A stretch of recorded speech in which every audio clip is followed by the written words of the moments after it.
시청자 여러분 안녕하십니까. 굿모닝 인포맥스 2부 오늘도 힘차게 시작해 보겠습니다. 공시로 기업의 뒷이야기를 들려드리는 시간이죠. 오늘도 조우진 다큐뉴스 대표 나와주셨습니다. 대표님 어서 오세요. 예, 안녕하세요. 예, 안녕하세요. 오늘은 또 어떤 흥미진진한 얘기를 갖고 올까. 이 코너가 맞아요. 공시를 보는 방법을 알려준다는 의미에서 예. 굉장히 시청자분들이 열심히 보는 분들이 많아요. 예, 예. 오늘도 좀 열심히 공시를 볼 수 있는 방법을 알려주시기 바랍니다. 공시에 보면은 되게 다양한 것들이 있다는 걸 저는 새삼 저도 그렇게 느꼈어요. 저도 이제 주식시장 맞습니다. 기자를 했는데 네. 공시를 왜 진작에 자세히 이렇게 뜯어보지 않았을까 이거 후회하고 있어요. 예. 맞아요. 이걸 뜯어봤으면 기사거리가 엄청나게 많이 나왔을 텐데. 그렇죠. 예. 맞아요. 그러니까 공시가 숨기려고 하는 게 아니에요. 그 이면에 어떤 것들이 있는지를 보면 다 알 수가 있거든요. 그렇죠. 그렇습니다. 그죠? 일부러 숨기는 게 아니고. 예. 맞아요. 그리고 예. 공시를 보면은 뭐 이제 뭐 되게 다양한 것들도 나오고 이런 것도 있어 이제 이런 얘기를 하는데 그렇죠. 오늘은 이제 두산그룹을 이제 또 예. 공시로 이제 파헤치려고 하시는 거잖아요. 전현직 회장의 이력. 예. 근데 이력이 뭐 어디까지 공시에도 기재가 되는지도 좀 궁금합니다. 네. 일단은 뭐 지난주 같은 경우도 보면은 최대 주주 보고서에는 국적이 나오니까 네. 그 신유열 이제 차기 롯데그룹 총수로 사실상 낙점됐다고 봐야 되는 신유열 롯데케미칼 상무의 국적에 대해서 제가 말씀을 드렸습니다. 그래서 네. 그렇죠. 신유열 상무가 이제 한국 국적이라면 만약 부담 없이 롯데그룹의 주식을 샀을 텐데 최대 주주 보고서에는 국적이 표기돼야 되니까 이분이 이제 한국 국적이 아니어서 주식을 안 샀을 것 같다라고 네. 추정을 거기서 했고 주식이 한 주도 없다. 한 주도 말씀하시죠? 없다. 그래서 제가 실제 롯데그룹에 문의한 결과 한국 국적이 아니었고 일본 국적이었다는 것이 지난주에 방송이었습니다.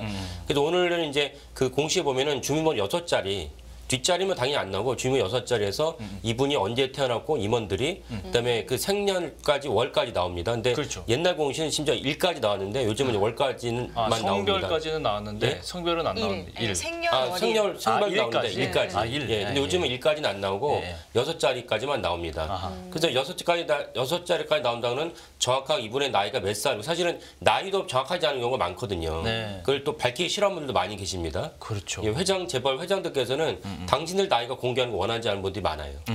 그래서 이제 왜 그런가라고 문의했더니 회장님이 연세가 많아가지고 그리고 사진도 그 말한 김에 하나 더 말씀드리면 재벌들 회장님 사진들이 사실 20년 전 사진들이 많아요. 좀 젊은 시절에. 네, 젊은 시절 사진.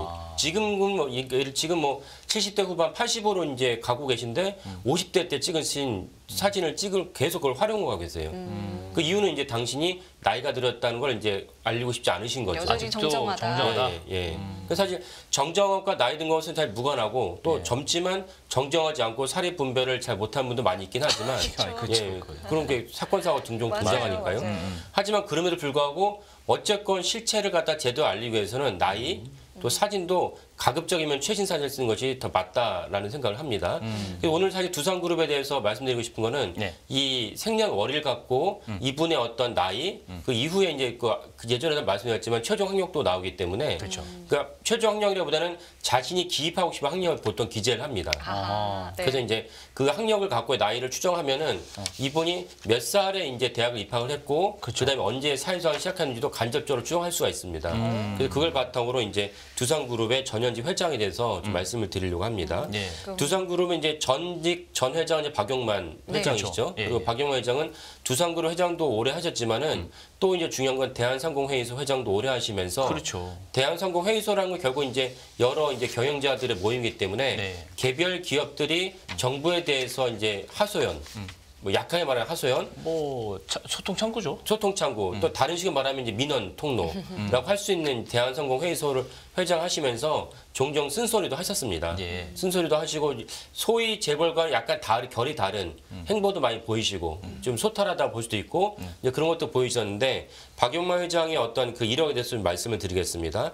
박용만 회장이 이제 55년 2월 여기는 뭐 딱 여기 옛날 공시죠. 예. 5일까지 나오죠. 그러네요. 예. 그래서 아. 55년 2월생이시고 그다음에 학교는 서울대 경영학과를 졸업을 했고 예. 그다음에 대학원은 보스턴대 경영학과 이제 결국은 MBA를 갔다 왔다는 말씀인 거죠. 그렇죠. 그러고 나서 이제 이분이 두산음료 전무 이런 것들 마치셨는데 근데 여기서 여기까지만 나오는데 그러면은 그 박용만 회장이 서울대 경영학과를 언제 졸업하신 이제 재학을 갖다 따져보면은 박용만 회장이 서울대 경영학과를 6년 다닌 걸로 나옵니다. 그럼 73년부터 78년까지. 예, 예, 예.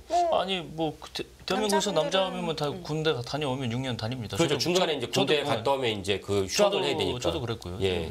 그래서 저도 그렇게 생각을 하고 이제 자세히 알아봤더니 그게 아니고 박용만 회장은 이제 서울대 경영학과 자체를 그러니까 정확히 말하면 서울대 재학을 6년을 다녔습니다. 아, 그러니까 중간에 군대를 제외하고요? 예, 군대를 안 다녀왔어요. 아, 군대는 아, 면제 그럼 예, 면제된 군대를 거예요? 면제 받으셨는데 아. 6년을 다녔어요. 그럼 왜 이렇게 학업을 6년을 물론 뭐 중간에 요즘은 뭐 휴학도 하고 예, 예. 뭐 다 자기의 모자란 점을 더 채우기도 하고 여행도 좀 다니고 이렇게 그렇죠. 하긴 하죠. 예. 그래서 이제 또 요즘은 이제 아까 말씀하신 대로 요즘은 이제 취준생들은 이제 취업 일부러 결정이 안 되면 늘리기도 늘리기도 하잖아요. 예. 근데 박용만 회장 어쨌건 두산의 그 아들인데 그럴 필요는 없었던 거고 당연히. 물론 그렇겠죠. 그래서 제가 이제 좀 더 취재를 해봤더니 박용만 회장이랑 서울대 경영학과를 같이 다닌 분을 찾았어요.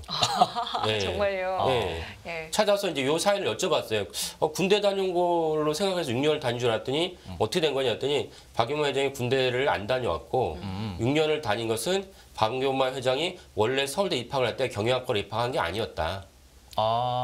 다른 과를 입해서 전과를 했군요. 예, 그래서 그럼 어떻게 된 거냐 했더니 사범대로 입학을 해서 2년을 마친 다음에 왜냐면 전과를 하려면 2년을 다녀야 되거든요. 그렇죠. 2학년 맞춰야지 전과를 할 수 예, 있잖아요. 그렇죠. 그래서 2학년을 마치고 경영학과로 입학을 했다라고 이제 말씀을 해주셨습니다. 박용만 회장과 경영학과를 같이 다니신 분이. 그래서 이 모든 게 이제 딱 떨어지는 거죠. 군대는 면제 받았고 서울대에 고3 마치고 경기고 졸업하고 이제 고3 마치고 입학하셨는데 이제 2년을 다니고 그러니까 처음부터 이제 경영을 하고 싶으셨던 거죠. 그리고 아마 뭐 정확한지 모르겠지만 뭐 이렇게 가문에서도 야 네가 앞으로 어쨌건 두산그룹에 들어와서 일을 하지 않겠냐 이제 그런 맥락에서 이왕이면은 경영학과를 전과를 하면 좋겠다라고 아마 뭐 본인의 의지도 있었을 것이고 이제 가문의 어떤 조언도 있었을 것 같고 그래서 이제 박용만 회장이 6년을 다니시게 됩니다. 아니 뭐 청문회도 아니고 공무원도 아니기 때문에 병역 여부는 뭐 공시에는 안 나와도 되는 안 나오죠. 예. 안 나오는 건 사실 뭐 예. 상관없는데 예. 그런 히스토리가 있었군요. 그렇죠. 예. 이 공시를 보니까 참 이런 것들도 취재해 볼 수도 있고 알아볼 수도 있는 예, 거고. 예. 그러면 이제는 지금의 회장은 이제 박정원 회장이잖아요. 그렇죠, 예. 박정원 회장의 뭐 이력에서도 좀 뭐 특이한 점을 좀 발견하셨나요? 예, 그래서 똑같이 박정원 회장도 이 공시를 들여다 보면은 박정원 회장이 몇 년생이고 네. 그 다음에 학교를 입학하고 이거 나오는데 박정원 회장은 이제 박용만 회장보다 그러니까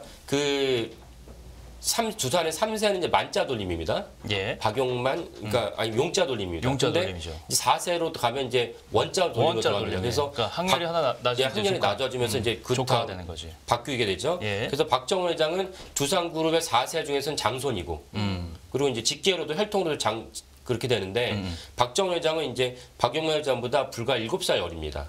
조카. 예, 조카도 조카고 이제 그럴 예, 수 그래서 있죠. 그래서 그 장손이고 나이가 조카가 좀 텀이 좀 작긴 하네요. 예, 그래서 7살 어리게 됩니다. 그래서 박정원 회장은 이제 똑같이 나이를 갖다 공시에 찾아보면은 이제 7살 어리고 그 다음에 고려대학을 입학을 합니다.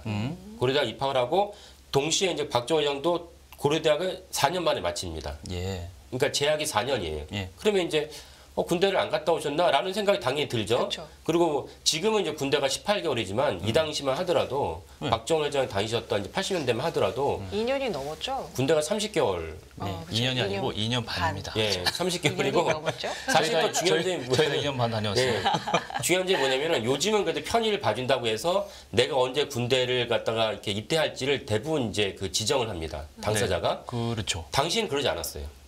당시는 그냥 그런가요? 정부에서 그냥 징집 소집서가 날아오면은 연기를 못했던가요? 그대로 가야 되는 게 그 당시의 수순이었어요. 그래가지고 어떤 게 발생하냐면은 네. 어쩔 수 없이 중간에 이제 끌려가거나, 학기 중에 가는 예, 경우도 그다음에 그 복학을 할 때도 정확하게 끝나는 시점에서 복학을 되는 게 아니기 때문에 당시만 하더라도 보통 대학을 9년 다녔습니다. 그러니까 한 6개월 안 맞으면 안 제대 맞으면, 시기하고 예. 복학 시기 예. 안 맞으면 그러니까요. 한 거의 한 1년 가까이도 뭐 쉬기도 그러네요. 쉬기도 하고. 그렇죠. 예. 그러다 보니까 대학교 4년 마치고 왔다 갔다 하고 그리고 이제 군대도 길고 그렇죠. 뭐 이렇게 하다 보니까 그리고 군대도 사실은 대학생이나 30개월이지 그렇지. 대학생이 아닌 분은 36개월. 맞아요. 문무대 이런 거 혜택이 없기 때문에 그렇죠. 뭐 이러다 보니까 보통 10년 정도 다닌 경우도 많았고 그런데 이제 박정원 회장 같은 경우는 정확하게 고려대를 갔다가 4년만 다니셨다는 것은 군대를 면제받았다라는 것에서 추정할 수가 있고 아니 졸업한 다음에 갈 수도 있는 문제인데 하여튼 결론적으로는 군대를 안 갔다. 예, 결론적으로 그래서 제가 두산그룹에 문의했을 때 두산그룹이 군대를 면제받은 건 맞다. 면제 사유는 뭐냐? 그것까지는 저희가 모르겠습니다. 아, 두 회장님 연속 군에 네. 안 가긴 한 거예요. 예, 그러니까 두산그룹의 특징은 어쨌건 전 회장, 현 회장이 모두 군대를 면제받으신 분들이다. 이런 건 이제 두산그룹의 특징이고 그렇군요. 박유모 회장은 더 이제 그 살펴보는 고려대를 졸업을 하고 네. 그리고 바로 이제 그 두산그룹에 입사를 합니다. 입사를 하고 한 횟수로는 2년 만에 그리고 이제 그 보스턴 대학에 이제 MBA를 떠나시는데 아, 네. 입사를 하고 갔군요. 입사를 하고 가셨습니다. 네. 그럼 이제 우리가 재직하는 신분으로 가는 거죠. 재직한 신분을 간 거죠. 그러니까 제가 그 부분도 이제 두산그룹에 문의를 했어요. 보스턴대 MBA를 다녀오신 게 맞냐? 맞습니다. 그러면 휴직을 내고 다녀오셨습니까? 휴직을 안 냈습니다. 휴직을 안 내고 뭐 회사에서 당연히 뭐 그럴 수 있죠. 네, 휴직 안 내고 다녀왔습니다. 그래서 그러면 이제 그 다음에 생긴 질문이 그거죠. 그럼 이제 그 당시의 어떤 상황이나 또 재벌의 어떤 아들이니까 장손이니까 사비로 다녀오셨습니까? 아니면 회사에서 지원을 받았습니까? 체류비를 등록금과 체류비를 지원받았습니까? 라고 질문했더니 그 홍보실에서 저희가 그것까지는 잘 모르겠는데 그 오래된 일이라 확인이 어려울 것 같습니다. 라고 이제 답장을 줬습니다. 그렇죠. 그 87년 일이면 지금 30년 전 일이니까. 예. 그래서 이제 정황적으로 봤을 때는 이제 그 제가 보기에는 또 주변 분들의 의견을 종합해 봤을 때는 회사 돈으로 유학을 다녀오셨을 가능성이 높다라고 보는 것이 타당할 것 같습니다. 그러면 이제 유학 이후에는 이제 어떤 이력을 또 갖고 계실까요? 유학 이후에도 한국에 이제 국내에 이제 귀국하지 않으시고 네. 그 두산그룹의 뉴욕 법인에 발령을 받아서 근무를 하시고 그리고 좀 있다가는 바로 두산그룹의 일본 지사에 또 발령을 받아서 근무를 하시고 그러고 나서 이제 귀국을 하십니다. 그러니까 박정 회장 같은 경우는 사실은 이제 그 아까 이제 MBA를 갔다 오셨는데 예. 뭐 지금 화면을 보신 분들 많은 분들이 또 MBA 준비하시거나 MBA 다녀오신 분도 계실 테니까 잘 아시겠지만은 미국의 일반 대학 갈 때는 토플, GRE를 봐야 되고 MBA를 가면 GMAT을 봐야 됩니다. 예. 토플과 GMAT이 필요한 건데 이게 통상 점수를 잘 받으려면 1년 이상은 준비를 해야 되거든요. 그러니까 박정 회장 같은 경우는 입사하고 나서 나는 처음부터 보스턴대 MBA를 가겠다라는 마음이 있었고 네. 그러면 토플과 GMAT을 했다는 뜻은 사실 직장 생활에서 제대로 이제 직장 생활 안 해서 공산이 높다. 물론 이제 제가 아는 분은 어떤 분이 있냐면 낮에 열심히 주경야독을 한 분도 있어요. 네, 낮에 열심히 공부를 하고 밤에는 독서실 가서 정말 고3 못지않은 뼈저린 생활을 하고 이제 점수를 받아가지고 이제 가신 분도 있지만 사실은 이제 아까 말씀드린 대로 4년을 마치고 바로 입사한 이 두산그룹의 장손이 입사했을 때 과연 그랬겠는가라는 맥락 봤을 때는 정상적인 샐러리맨 생활을 안 해서 공산이 높다. 그리고 보스턴대 MBA를 가서도 체류비나 등록금도 두산그룹 입장에서 약간 떨떠름하게 답변한 걸 봤을 때는 그건 이제 회사에서 이제 부담해서 가능성이 높다라는 것이 이제 박정원 회장의 이력으로 확인할 수 있는 사실입니다. 이번 주도 여기까지 함께하겠고요. 다음 주에도 뵙겠습니다. 고맙습니다. 고맙습니다. 감사합니다.